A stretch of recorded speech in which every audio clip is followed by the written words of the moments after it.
Difficult conversations are essential in ministry leadership. By approaching with humility and grace, leaders can preserve relationships and encourage spiritual growth. Key scriptures: speak the truth in love, be quick to listen, slow to speak, and a gentle answer turns away wrath. Find the balance between truth and love.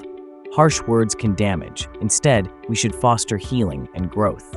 Leaders must correct with grace, desiring to restore rather than condemn. Approach conversations with humility. Emphasize listening before speaking. Understanding others' perspectives opens doors for meaningful dialogue. Respond thoughtfully and slowly. This prevents escalation and allows for constructive conversations. Pray for wisdom before entering the conversation.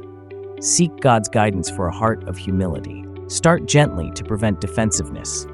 Express care for the person to create a good dialogue. Be clear and direct about issues without attacking character. Use I statements to focus on solutions.